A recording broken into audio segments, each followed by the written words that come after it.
Chapter 6 कैसे छांटें कपड़े। मारी कोंडो का जादुई तरीका। मारी कोंडो सफाई की शुरुआत कपड़ों से करने को कहती हैं क्योंकि ये सबसे आसान और प्रभावशाली कैटेगरी है। उनका तरीका सीधा है। अपने सारे कपड़े एक ही जगह पर इकट्ठा करो, सिर्फ अलमारी नहीं, हर जगह से। एक एक करके उन्हें हाथ में लो। पूछो, क्या ये कपड़ा मुझे खुशी देता है? जो जवाब हाँ में हो वही रखो, बाकी को सम्मानपूर्वक विदा करो। एग्जाम्पल, भोपाल के 31 वर्षीय निखिल के पास इतने कपड़े थे कि हर सुबह उन्हें डिसाइड करने में 20 मिनट लगते थे। मारी कोंडो के तरीके से जब उन्होंने छांटना शुरू किया तो उन्हें समझ आया कि वो 70% कपड़े तो पहनते ही नहीं थे, बस इसलिए रखे थे क्योंकि कभी पहन लेंगे।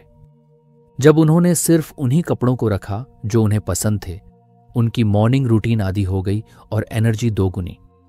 मारी कोंडो की एक और खास सलाह, कपड़ों को फोल्ड करके अपराइट खड़ा करो ताकि सब साफ दिखे। कपड़े एक दूसरे पर दबे ना हो। हर कपड़े को ब्रीदिंग स्पेस दो। कपड़े सिर्फ शरीर नहीं ढकते, वो आपकी आत्मा का विस्तार है। मारी कोंडो कहती हैं, अपने कपड़ों का चयन इस तरह करो जैसे आप अपनी ऊर्जा को चुन रहे हो। चैप्टर 7 किताबों से रिश्ता, ज्ञान नहीं भावनाएं चुनो। मारी कोंडो मानती हैं कि किताबें सिर्फ जानकारी नहीं होती, वे ऊर्जा और भावनाओं का संग्रह होती हैं।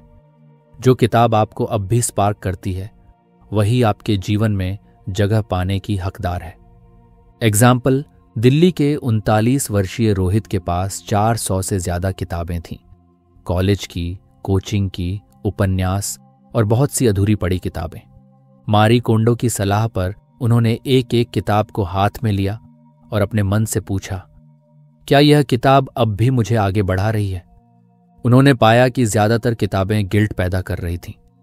अब तक पढ़ क्यों नहीं पाया? उन्होंने उन किताबों को धन्यवाद कहा और छोड़ दिया।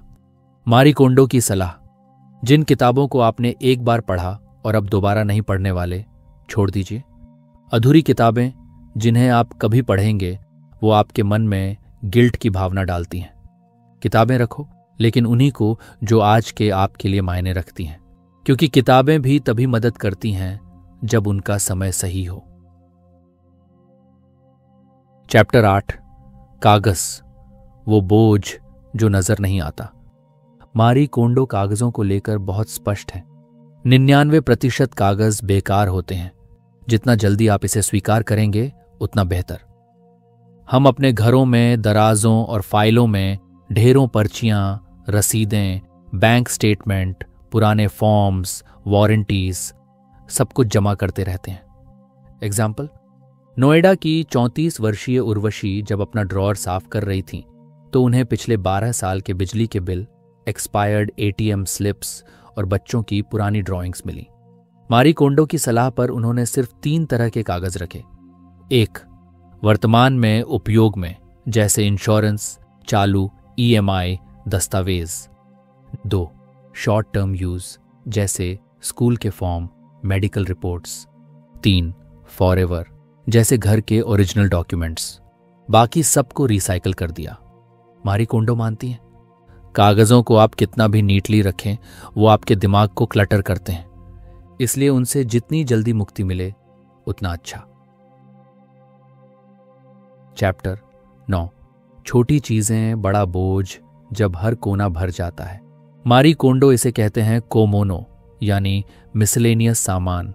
बैग्स, मेकअप, बटन, गिफ्ट्स, पुराने mobile covers, unused chargers, unused gifts, rubber bands, डिब्बे, ये सब मिलकर हमारे घर के हर कोने में बिखर जाते हैं और हमें लगता भी नहीं कि ये कितना मेंटल वेट ला रहे हैं। एग्जाम्पल, सूरत की 30 वर्षीय भावना के घर में किचन के एक कोने में 32 प्लास्टिक डिब्बे थे, ज्यादातर बिना ढक्कन के। मारी कोंडो की सलाह पर उन्होंने किचन से लेकर मेकअप पाउच तक हर आइटम को एक जगह इकट्ठा किया और फिर उसी सवाल से छांटा, क्या ये मुझे खुशी देता है? जो टूटा था, जो कभी काम नहीं आया, जो बार बार अनदेखा हुआ, वो सब विदा हुआ।